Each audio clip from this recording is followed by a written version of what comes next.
আল্লাহ পাক বলেন ওয়া আমুর আহলাকা বিস-সালাতি ওয়াসতাবির আলাইহা লা নাসআলুকা রিজকা নাহনু নারযুকুকা ওয়াল আকিবাতু লিত-তাকওয়া। আল্লাহ পাক কোরআনে কারিমের ভিতরে বলে দিয়েছেন তার হাবিবকে, আমার হাবিব ওয়া আমুর আহলাকা বিস-সালাত, আপনি আপনার পরিবারকে নামাজের নির্দেশ করুন। ওয়াসতাবির আলাইহা, আপনি নিজেও এই ব্যাপারে যত্নবান থাকুন, মানে আপনি নিজেও নামাজ আদায় করেন, পরিবারকে নামাজি বানান। বিনিময়ে কি নাহনু নারযুকুকা, আমি আপনাকে রিজিক দান করব। আল্লাহ বলেন আপনার কাছে আমি রিজিক চাই না, বরং রিজিক আমি আপনাকে দান করব। তাহলে নামাজের ব্যাপারে আল্লাহ পাক কি বলেন? আপনার পরিবারকে নামাজের নির্দেশ দিন, আপনিও নামাজ আদায় করুন, আমি আপনাকে রিজিক দান করব। নামাজের পরই রিজিকের কথা, এর দ্বারাই তো প্রমাণিত নয় যে নামাজ পাঁচ ওয়াক্ত পড়তে গেলে অবশ্যই রিজিকের কামাইতে একটু ত্রুটি ঘটবে, সময়ও ঘটবে, লস হবে। বলে সেই লস আল্লাহ পাক সেটা পুরো ঘাটতি পূরণ করে দিবেন। নামাজের জন্য যে সময় ব্যয় করবেন, এই সময় ব্যয় করার মধ্যে আপনার কোন রুটি রুজির ব্যাপারে লস হবে না, বরং আল্লাহ পাক রুটি রুজির মধ্যে বরকতের দরজা খুলে দিবে। জোরে কও সুবহানাল্লাহ। আমার ভাইরা, কালিয়ুগে একটা কিতাব আছে, আরবি সাহিত্যের কিতাব, তার ভিতরে একটা ঘটনা আছে। মালিক বিন দিনার রাহমাতুল্লাহ আলাইহি, ওনার যুগে একটা হিন্দু পরিবার ওনার হাতে কালেমা পড়ে মুসলমান হয়ে গেল। একটা হিন্দু পরিবার, একবারে পরিবার সহ ছেলে মেয়ে স্ত্রী পুত্র সবাই মালিক বিন দিনারের হাতে কালেমা পড়ে মুসলমান হলো। আমার ভাইরা, হুজুর এবার বলতেছে, এ বাবাজি, মুসলমান হবার পরে মুসলমানের প্রধান ইবাদত হইতেছে পাঁচ ওয়াক্ত নামাজ আদায় করা। ওই নবমুসলিম বলতেছে, হুজুর কিভাবে নামাজ আদায় করব? হুজুর তাকে নামাজের নিয়ম কানুন সব শিখাই দিলেন। এইবার নবমুসলিম বলতেছে, হুজুর আমি পাঁচ ওয়াক্ত যদি নামাজ যদি আদায় করি, তাহলে আল্লাহ পাক আমাকে কি দান করবেন? বলে আল্লাহ পাক তোমাকে 5টা পুরস্কার দান করবেন, তার মধ্যে দুনিয়াতে একটা পুরস্কার দিবেন, সেটা হলো তোমার রুটি রুজির মধ্যে বরকতের দরজা খুলে দিবে। আমার ভাইরা বোনেরা, এই কথা শোনার পরে এই নবমুসলিম পরিবার সহ চলে আসছে বাজারের এক প্রান্তে, একটা ঘর ভাড়া নিছে, সেখানে তার পরিবারকে রেখে ওরে আল্লাহ নামাজ টাইম মতো সে চলে গেছে। বাজারের এক প্রান্তে নামাজের ঘর ছিল, সেখানে যাইয়ে 5 ওয়াক্ত নামাজ আদায় করতেছে। সকালে ফজরে চলে যায়, ঈশার নামাজের সময় বাড়ি আসছে, 5 ওয়াক্ত নামাজ মসজিদে আদায় করছে। ঈশার নামাজের পরে বাড়ি আসছে, বাসায় আসছে। বেগম বলতেছে, কোথায় গেছিলেন? গেছিলাম একটু মালিকের কাজ করার জন্য। টাকা পয়সা চাউল ডাউল আনছেন নাকি কিছু? ছেলে মেয়েরা তো সারাদিন না খাওয়া, আমরাও সারাদিন না খাওয়া। এবার ওই নবমুসলিম বলতেছে, বেগম আমি আজকে আমার মালিকের কাজ করছি, কোন পারিশ্রমিক কোন বেতন আমাকে দেয় নাই, কালকে দিবে বলছে। আমি কেমন কাজ করতে পারি? আজকে শুধু যাচাই বাছাই করতে পরীক্ষা নিছে। না খেয়ে শুয়ে রইল স্বামী স্ত্রী, সন্তানদেরকে তার স্ত্রী না খাওয়াইয়ে ঘুম পাড়াইয়ে দিল। পরের দিন ফজরের টাইমে লোকটা ঘুম থেকে উঠে ওযু করে চলে গেল সেই নামাজের ঘরে। ওখানে যে নামাজ আদায় করতেছে, নামাজ শেষ করে দুটি হাত আসমানের দিকে উঁচু করে ধরছে, চোখের পানিতে বুক ভেসে যায়। বলতেছে, মাবুদ রে, আমি আমার উস্তাদের কাছে শুনেছি নামাজের মাধ্যমে তুমি রুটি রুজির বরকতের দরজা খুলে দিবে। আমি কালকে সারাদিন নামাজ পড়লাম, কিন্তু আমার কোনো রুটি রুজির ব্যবস্থা হলো না। আমি বুঝতে পারছি আমার নামাজ বোধহয় তোমার দরবারে কবুল হয় নাই। ওরে আল্লাহ, নতুন নতুন করে আবার নামাজ আদায় করে আল্লাহ পাকের কাছে কান্নাকাটি করে।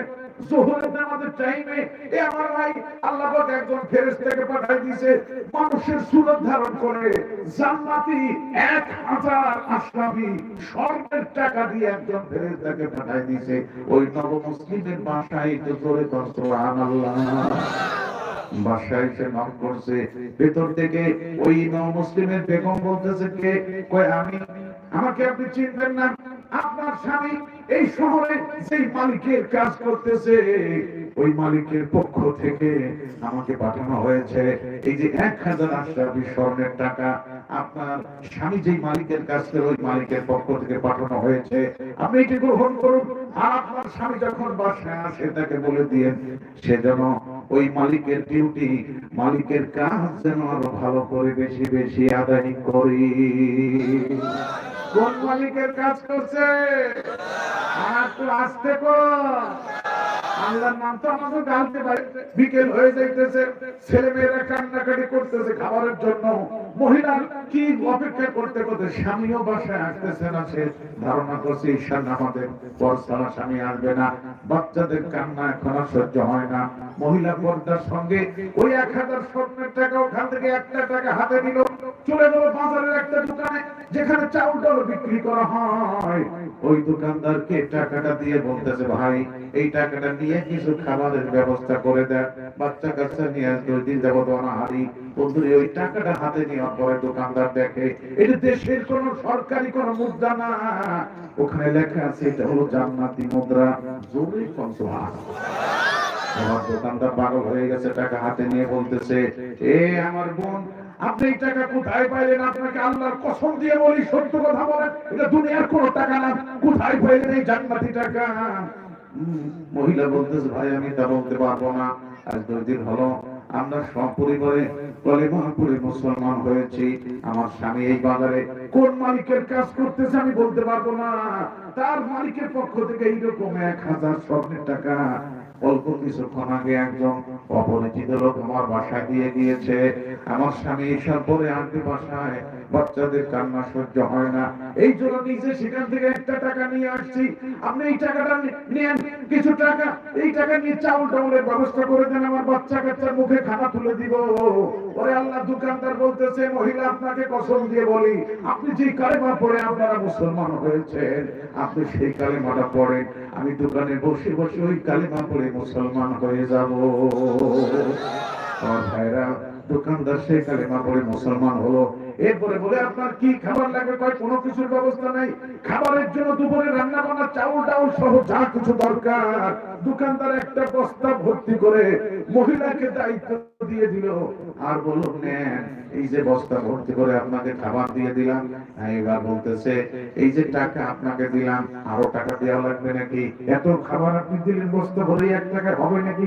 ওই আপনি কি বলতেছেন? আপনার এই টাকা আমার কাছে সংরক্ষিত থাকলো, এই যে বস্তা ভর্তি করে চাউল ডাউল খাবারের ব্যবস্থা করে দিলাম, আপনি বাসায় গিয়ে আপনার ছেলে মেয়ে নিয়ে আপনার স্বামীকে নিয়ে রান্না বান্না করে খাবেন। এই খাবার যেদিন পুরো যাবে, খালি বস্তা নিয়ে আমার দোকানে আবার আসবেন, আমি আবার এই খাবার দিয়ে ওই বস্তা ভর্তি করে আবার আপনার কাছে বুঝাইয়ে দিব। আপনি বস্তা ভর্তি করে নিয়ে যাবেন, আপনার পরিবারকে নিয়ে ওই খানা খাবেন, ওই বস্তা শেষ হবে, আবার খালি বস্তা নিয়ে আসবেন, আবার আমি খাদ্য ভর্তি করে বস্তায় আপনার কাছে বুঝাইয়ে দিব, পাঠাইয়ে দিব। আমি যতদিন জীবিত আছি, সারা জীবন আমার দোকান থেকে মাল, খাদ্য সামগ্রী আপনি নিতে থাকবেন, আপনার এই টাকা কোনোদিন শেষ হবে না।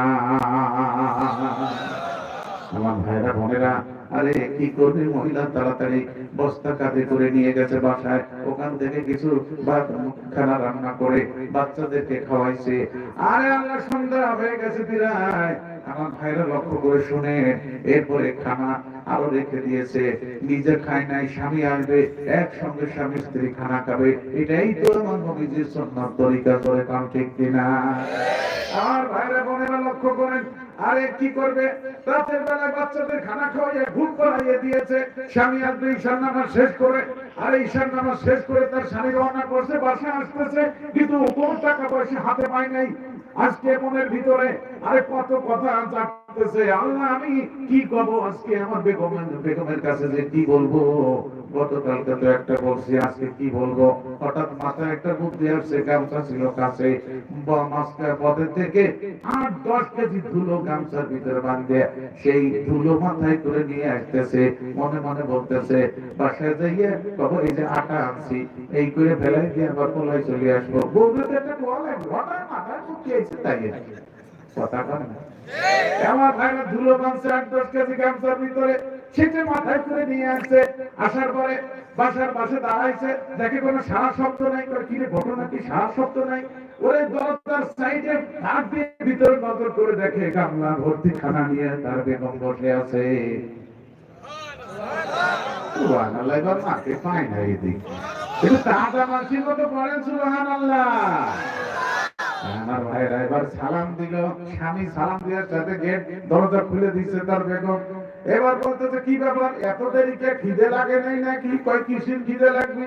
ওই ওই খাবার দেখে বস্তা নামাইছে, বস্তা মানে দুধের গামছা জোগাইতে আসল ওকে লাগাছে পরে দুই ফেলায় এক পাশে দিয়ে দিছে। এখন বলতেছে বেগম খানা কোথায় পাইছো তাড়াতাড়ি কও। কয় কি কয় খানা কোয়ানে পাইছি মানে? একটা লোক টাকা দিয়ে গেছে 1000 সোনার টাকা দিয়ে গেছে, তা আপনার দেরি দেরি একটা ভাঙে খাবার এনে রাঁধছি, আপনি কোন মালিক কাম করেন সেই মালিকের পক্ষ থেকে এক কর্মচারী আইছিল। ওরে আল্লাহ, খাবার পর দিয়ে সিজদায় পড়ে কান্দে, আল্লাহ সত্যি নামাজের মধ্যে রুজি আছে তার প্রমাণ পেয়ে গেলাম। জোরে কর সুবহানাল্লাহ। স্ত্রীর কাছে বলতেছে বেগম রে, কোন মালিকের কাজ করছি? যেই মালিকের ইসলাম গ্রহণ করছি সেই মালিকের কাজ করছি, 5 ওয়াক্ত নামাজ পড়ছি, ওই মালিক আমাদের জন্য ব্যবস্থা করে দিয়েছে। স্বামী স্ত্রী খানা খাইলো, এবার শুয়ে পড়বে, কয় তাহলে একটু বসো, বিছান ঝাড়ু দিয়ে আমি বাড়িতে আসি, মানে গামছা খুলে ধুলো ফেলাইতে যাইনি, গামছা নিয়ে আসবি। কয় নাই স্ত্রীর কাছে, একটু বিছান ঝাড়ু দিয়ে আমি বাইরে যাবো, আর বাইরে যে গামছা গিয়ে খুলছে, এখন দেখে তবে সাদা ঘিরে দুলো বললাম তো এত সাদা ছিল না, এত সাদা হইল কে? ওখান থেকে হাতে করে কিছু হচ্ছে ঘরে আলোর কাছে আইনে দেখে যে ফেরেশানটা, জোরে কর সুবহানাল্লাহ।